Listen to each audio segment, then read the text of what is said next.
नए भजनों के लिए चैनल को सब्सक्राइब करें और ये बेल आइकन जरूर दबाएं। एक बार गणेश जी ने पृथ्वी पर मनुष्यों की परीक्षा लेने का विचार किया। वे अपना रूप बदलकर पृथ्वी पर भ्रमण करने लगे। उन्होंने एक बालक का रूप बना लिया। एक हाथ में एक चम्मच में दूध लिया और दूसरे हाथ में एक चुटकी चावल ले लिए और गली गली घूमने लगे। साथ ही साथ आवाज लगाते कि कोई हमारी खीर बना दो, कोई हमारी खीर बना दो। लोग उन पर हंस रहे थे। सुबह से शाम हो गई। गणेश जी लगातार घूमते रहे। एक बुढ़िया अम्मा थी। शाम के वक्त वो अपनी झोंपड़ी के बाहर बैठी हुई थी। उसने कहा कि ला बेटा, मैं ही तेरी खीर बना देती हूँ। भगवान गणेश जी ने उस अम्मा से कहा कि मैं जरा स्नान करके आता हूँ, तुम तब तक खीर बना लो, मैं वापस आकर खाऊंगा। अम्मा ने कहा, मैं इतनी सारी खीर का क्या करूंगी। इस पर गणेश जी बोले, सारे गांव को दावत दे दो।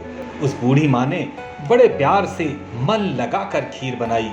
खीर की भीनी भीनी मीठी मीठी खुशबू चारों दिशाओं में फैल गई। खीर बनाने के बाद वह हर घर में जाकर खीर खाने का न्योता देने लगी। लोग उस पर हंस रहे थे।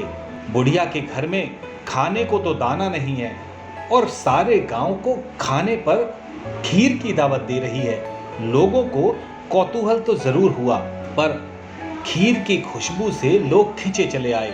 लो, सारा गांव उस बूढ़ी अम्मा के घर इकट्ठा हो गया। जब बूढ़ी माँ की बहू को दावत की बात मालूम हुई, तब वह सबसे पहले वहां पहुंच गई।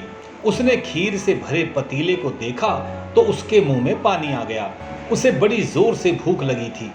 उसने एक कटोरी में खीर निकाली और दरवाजे के पीछे बैठकर खाने की तैयारी करने लगी। इसी बीच एक छींटा गिर गया और गणपति जी को भोग लग गया और वो प्रसन्न हो गए। अब पूरे गांव को खाने की दावत देकर बूढ़ी माँ वापस अपने घर आई तो उसने देखा बालक वापस आ गया था। बुढ़िया ने कहा, ले बेटा, खीर तैयार है, भोग लगा ले।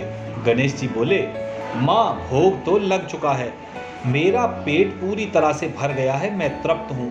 अब तू खा, अपने परिवार और गांव वालों को खिला। अम्मा ने कहा, यह तो बहुत ज्यादा है, सबका पेट भर जाएगा, इसके बाद भी बच जाएगी। वो बची खीर का मैं क्या करूँगी।